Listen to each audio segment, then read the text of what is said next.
हाय, hello सर्वांना.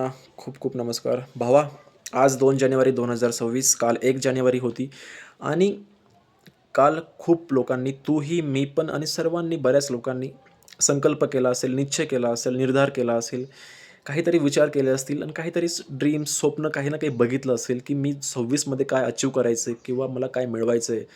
तर यासाठी त्याने प्रयत्न करायला सुरुवात पण केली असेल आणि मी पण करतोय.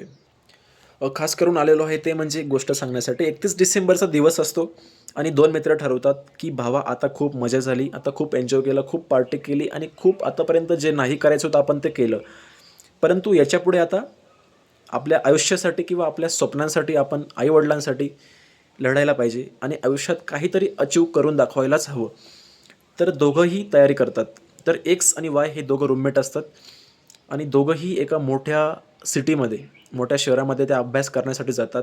दोघंही लॅब लावतात आणि दोघंही एम-पी-एस-सीच देण्याचं ठरवतात. तर एम-पी-एस-सीसाठी जे जे काही साहित्य लागतं, जे जे सामान लागतं, जे जे पुस्तकं लागतात, ते दोघंही खूप पैसे खर्च करून ते खरेदी करतात आणि वेळापत्रक बनवतात, नियोजन करतात आणि त्याच्यावर काम करायला सुरुवात करतात. तर खूप जोरात सुरुवात होते. खूप ताकदीने ते सुरुवात करतात. स्वतःचे 100% देतात. पूर्ण वेळ ते स्वतःसाठी देतात आणि अभ्यासासाठी देतात.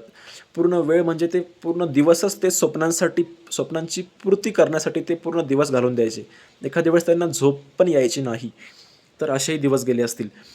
परंतु काय झालं ना, की एक्स आणि वायने जे ठरवलं होतं, एके दिवशी काय झालं, की वाय हा सकाळी 5ला उठला नाही, तर एक्सने त्या वायला उठवलं, की "भावा उठ, आपला टाईम झाला आहे, आपला अभ्यास करायची वेळ झाली आहे." तर वायने उत्तर दिलं, की "भावा, आज मी खूप थकलो आहे, मी खूप दमलो आहे, मी अभ्यास नाही करू शकत. तू कर तुझं तुझं काम. मला झोपणं खूप महत्त्वाचं आहे." तर वाय हा झोपी गेला आणि एक्स हा त्याच्या त्याच्या कामाला निघून गेला.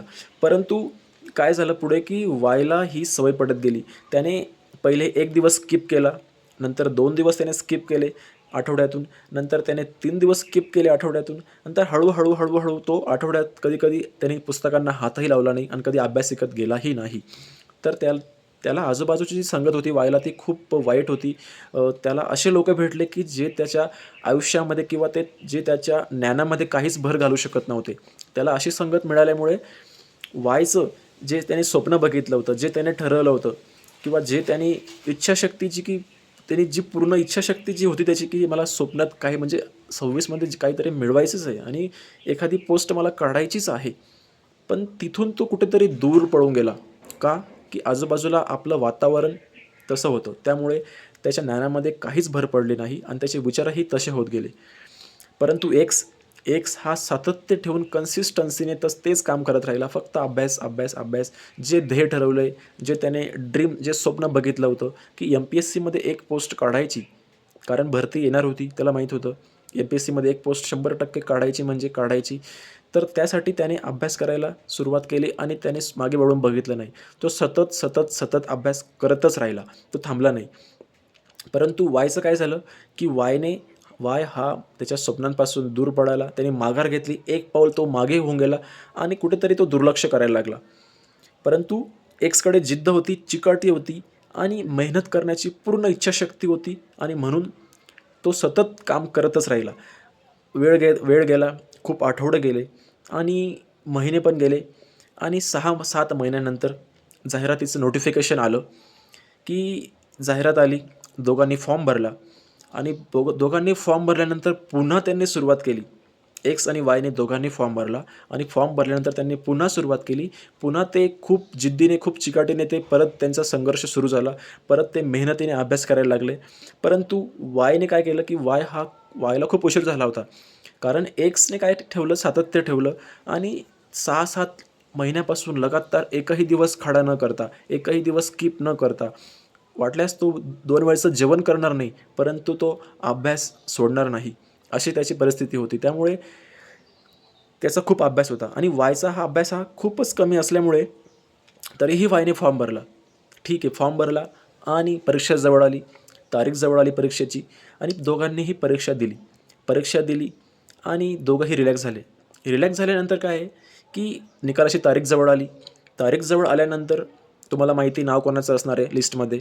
तर एक्सचं असणार आहे, की एक्सच्या नावापुढे होतं, की यू आर सिलेक्टेड. आणि एक्सच्या जी चेहऱ्यावर जी खुशी होती, जो आनंद होता, तो गगनात मावेनासा झाला होता.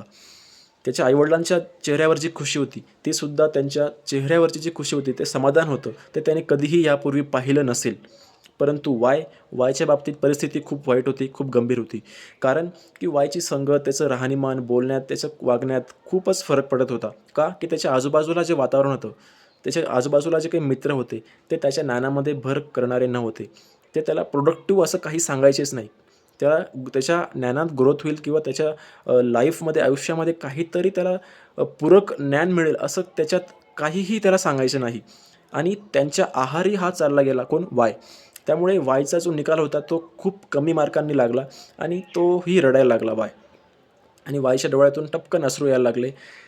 अश्रू येणारच मित्रा, कारण एवढं आणि एक्सच्या चेहऱ्यावर जी आनंद होता, जो समाधान होतं, ते बघून त्याच्या डोळ्यात अजून खूप खूप जास्त अश्रू यायला लागले. तर तुम्ही विचार करा, की एक्सने सातत्य ठेवलं, जिद्द ठेवली, चिकाटी ठेवली, मेहनत केली आणि करत राहिला, कंटिन्यू करत राहिला, थांबला नाही. परंतु वायने काय केलं? त्याने पण सेम स्वप्न बघितलं होतं, सेम विचार केला, सेम निश्चय केला. पण एक्स हा त्याच्या निश्चयावर, त्याच्या विचारांवर ठाम राहिला आणि वाय हा त्याच्या विचारांवर ठाम राहायला नाही शिकला.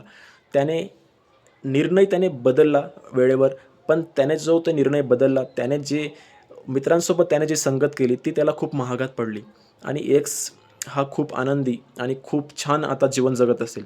परंतु वाय हा पुन्हा नवीन सुरुवात करेल, पुन्हा तेच काम, तेच वर्ष, परत वर्ष जाईल, परत महिने जातील आणि तेच काम पुन्हा करत राहणं हे कितपत योग्य आहे? त्यामुळे मित्रांनो काय आहे, की यशाचं सर्वोत्तम रहस्य काय आहे, तर की आपण आपल्या ध्येयापर्यंत किंवा आपण जे काही स्वप्न ठरवलं आहे तिथपर्यंत पोहोचल्याशिवाय थांबायचं नाही. हे यशाचं सर्वोत्तम रहस्य आहे. त्यामुळे ना, की चिकाटी आणि जिद्द खूप महत्त्वाची आहे. तर त्यामुळे स्वप्नांच्या शिखरावर पोहोचेपर्यंत थांबायचं नाही. तर सांगायचा उद्देश काय आहे मित्रांनो, की मी ही गोष्ट लिहिली होती, स्वतः तयार केली होती आणि कन्सिस्टन्सी लोकं ठेवत नाही. लोकं स्वप्न तर नवीन वर्षाच्या पहिल्या महिन्यात ते स्वप्न तर खूप तयार करतात, खूप घेतात आणि खूप छान पद्धतीने प्रयत्न करतात. पण जसं-जसं दुसरा महिना येतो, तिसरा महिना येतो, 6 महिने जातात, 8 महिने जातात, त्यांच्या स्वप्नांपासून ते दूर पळतात. त्यांना हेही माहीत नसतं, की मी काय ठरवलं होतं. हं. त्यामुळे मला काय व्हायचं होतं, त्यांना हे सुद्धा माहीत नाही राहत. त्यामुळे सांगायचा उद्देश हाच आहे, की सतत काम करत राहा. जे विचार आपण केला आहे, जो निर्णय घेतला आहे, त्याच्यावर ठाम राहायला शिका आणि लिस्ट बनवा. त्या लिस्ट पद्धतीने नियोजन करा. त्या वेळापत्रकानुसार काम करायला शिका. स्वतःला वेळ द्या. स्वप्नांवर काम करायला शिका आणि स्वप्नपूर्तीकडे तुमची सुरुवात करा. Thank you so much.